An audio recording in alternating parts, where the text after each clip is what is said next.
And we decided not to even tape To any try of those. that Yeah, same- right. okay. Yeah, so we're going to have to mess with that. So I'm going to do 2 categories of questions, some of which might seem kind of dumb because I'm asking you Basics, to be yeah. to you as the credible, source to explain a few things. And then I'm going to talk about the future. Because I think as I was saying this morning, I think the conversation's ratcheted up. And I told Ethan this, that when I saw him present at Dominican last June, Dominican University in San Rafael, I felt that he wasn't really nearly as out there about stuff, about the entourage effect and different things like that as he was today. He says, well, I've been practicing with herbs forever and ever. I go, yeah, I know, but the presentation, and it's like, yeah, right on. Yeah, Goes, yeah. He's getting more comfortable. What's today, He the is 20th? getting more comfortable. 29th? Yeah. Okay. So some of this is, in light of when we get to the future part, in light of some of the new Sure. stuff. And So do I look here or here? I look at yeah. Okay, great. Yeah, it's fine.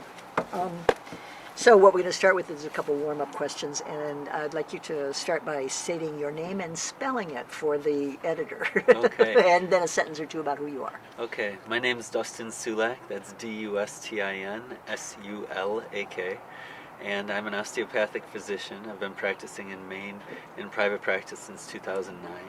And throughout most of that time, I've been using cannabis with my patients.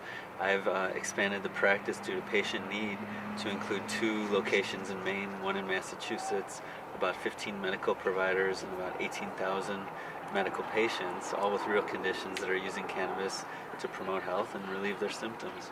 Fantastic. Great. Thank you very much for that. So, in our shift, now we've got this green rush going on in California, and there's this whole leaning towards the quote-unquote rec market, which I personally don't believe it really exists. I think it's all medicine, but hey, we'll get there someday with that kind of sense of what the plant's really about. But we're going to be seeing in the foreground in various venues, dispensaries and conferences and everything, this how do we make the shift of paradigms into plant-based medicine something that people can sink their teeth into and really work with. The pharmaceutical model is so simple. You get a piece of paper from one window, you go to another window, and they give you pills, 2 pills every 4 hours, and you're treated like a cookie cutter patient. So every time I come to a conference like this, it's more complicated. Now we've got a third target besides CB1s and CB2s that's been discovered. There's more chemistry being understood every day. How can we begin to break that down into an application in clinical practice? I mean, it's not a small question. I appreciate that, but you can take any bite of it you want. Okay, that's a great question. So I think botanical medicine and even larger than that, effective healthcare requires more patient empowerment, and it can become more complex and it requires more patient accountability as well. And I think that's really rewarding for people to get more involved in their self-care. It's not as simple as I'm going to trust this doctor and take a prescription, fill it, and do exactly what they say, and that's going to magically make everything better. And sadly, a lot of patients are finding that doesn't make everything magically better. They come to my office when they've already tried that, it hasn't worked, and they're ready for a change. And so what's that change? That change is self-empowerment. And it's investigating their individual needs, which are different from a cookie-cutter approach to the rest of the masses. Now, cannabis medicine can be quite complex. There's multiple constituents in the plant, numerous targets in the body, a lot of variability amongst patients in the way they respond to cannabis. But at the same time, it's very safe and very forgiving. So without all of this complex cannabis science, you take someone who finds God knows what type of cannabis on the street and uses it without any information at all based on what they think might be right for them, there's actually a pretty good chance they're going to do well and have some benefit with no side effects. I mean, it's a very forgiving botanical, especially considering how powerful it can be therapeutically. There's typically a very wide therapeutic window. Mm-hmm. So I've seen that this is a great segue for patients to leave the traditional medical model that they're disappointed in, explore cannabis first, and then recognize, wow, there's this whole other world of botanical medicines that are probably more cost effective and safer than their pharmaceutical parts. And then also this whole other world of natural health, which isn't just about what we take, it's about what we do and how we live, how we think. Well, you paint a wonderfully rosy and optimistic picture of patient empowerment, but it's not an either or. As we know, there's an introduction of a lot of schlocky products into the marketplace right now. People want to come in with isolates, hemp-based products.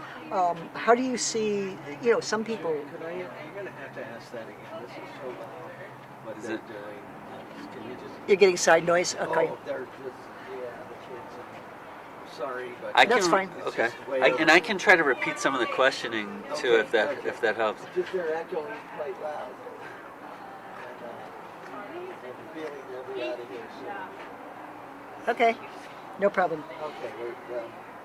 Okay, we're done. Let's go. So you mentioned it's complicated, and it is complicated, but it's not an either-or thing. It's either, good, self-empowered knowledge and herbal medicine versus all these horrible drugs. No, there's actually some really compromised products being introduced to the marketplace in California, certainly, since we've had the Medical Cannabis Regulation and Safety Act. Things that are, to my mind, not effective medicines. They're hemp-based, there are isolates, there are fillers. I went to a dispensary and asked what the highest CBD tincture was, and the second ingredient on the bottle was cornstarch. And I'm sort of, so patients are really in jeopardy in some ways. And with the more complex discoveries of the chemistry of the plant and the, say, for example, the third target, besides CB1, CB2, how are we going to see an increase in wild claims? Some people are even growing what they say are disease-specific strains. I'm like, how can that work? Agreed. So there are a lot of new products coming along in the cannabis marketplace, and I think that we have a long history of these more artisanal products, mom and pop products, things that patients are doing that have helped themselves that they're now wanting to offer to each other, and that's the motivation's in the right place, right? These are people that are focused on how can we make something that's effective therapeutically and safe, and how can we spread that. Now there's other goals which include financial benefit, and so we're certainly seeing products that are lower quality, products that are cut or include other ingredients that aren't really health promoting and that might actually be dangerous to health. A great example are all the vape pens. Those typically use a concentrate that's too sticky to be effectively used in the vape pen, so it has to be dissolved. The solvents that are typically being used, polyethylene glycol, for example, very dangerous and damaging to the lungs. It's been shown to convert to formaldehyde upon heating. Definitely not something you want to consume. And that it's not just happening in vape pens. We're seeing it in the oils and the tinctures and the edibles. So I agree, consumers do need to be wary. Simple is probably better. Sticking with the artisanal producers rather than some of these large-scale operations is probably safer. Knowing what the ingredients are, knowing the people that grow it, knowing the people that produce it, and developing a relationship that's trusting with them is ideal. I know not everyone's going to have access to that, but certainly in California, I think a lot of people still could. So the hemp-based CBD products, which you brought up, that's an interesting phenomenon, which is purely a product of prohibition. I think that hemp can be used to produce medicine, but not in as efficient of a way as medical cannabis plants. But now the nomenclature is getting really blended and obscured because things that are being called hemp actually resemble the medical cannabis plants. They're not these long, tall, hemp varieties. They're just varieties that are low in THC and higher in CBD. So it's hard to even know what we're talking about when someone says it's hemp-based. But I know that large-scale operations are going to need some solvent to extract the medicine from the flowers. And typically in these large-scale operations, that solvent is not going to be the most expensive, safest one. It's going to be the cheapest one, which is not going to be the safest for human use. And hopefully they're cleaning it out of the final product, but there's no guarantees. There's no quality assurance. There's no validation in most of these cases.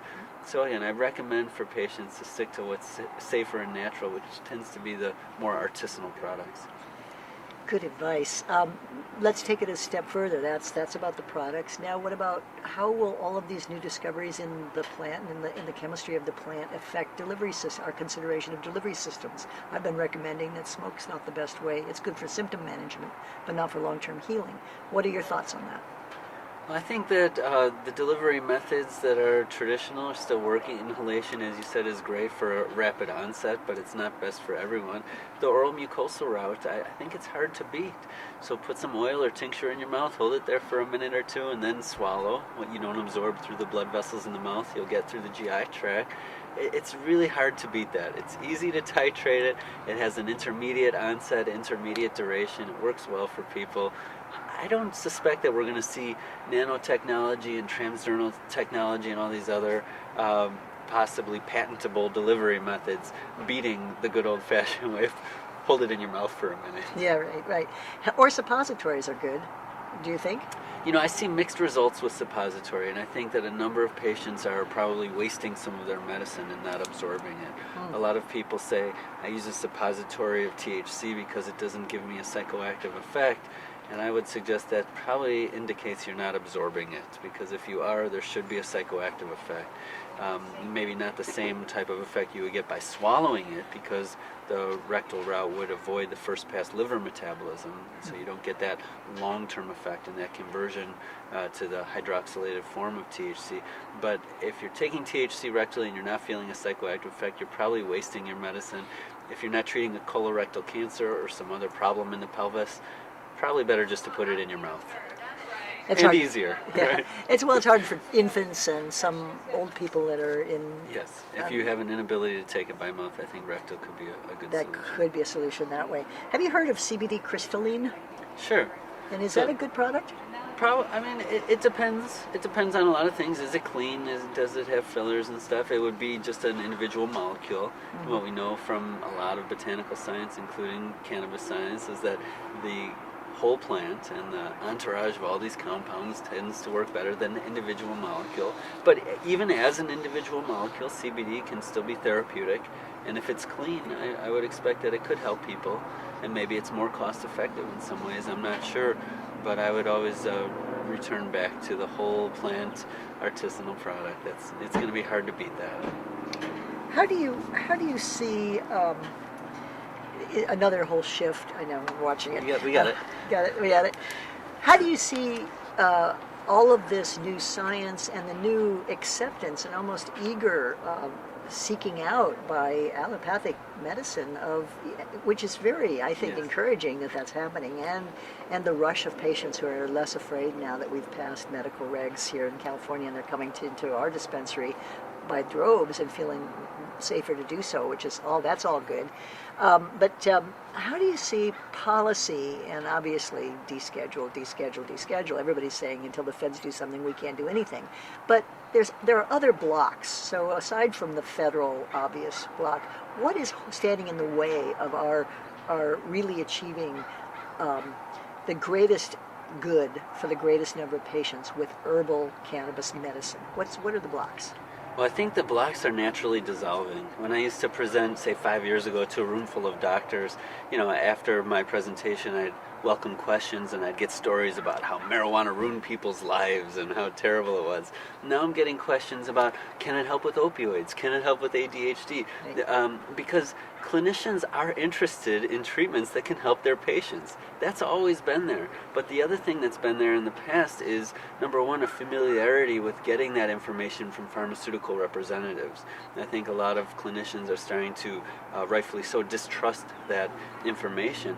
And then there's the irrational fear response to cannabis, which is, it's not something that clinicians used to think about. It was a knee-jerk reaction, a conditioned fear from the repeated exposure to the potential harms of marijuana abuse throughout their training. I was exposed to that too. I'm sure you were as well. It takes some time to get over that. But that time has come. So now mainstream clinicians are seeing cannabis as something that can be safe and effective, and they're getting really curious about it. So the window is open now, and all we have to do is provide real education for them, So- high quality education. All we have to do. And is anybody funding that you know of, Dustin? Well, hopefully it can fund itself, but honestly, those opportunities are getting more and more, and I think this conference is one example of it. I know we're in some ways preaching to the choir here, but there are more mainstream medical education events that aren't preaching to the choir. For mainstream physicians that are borderline, they're wondering, do I want to put this in my practice, or do I want to at least know which patients are good candidates for referral to a cannabis specialist?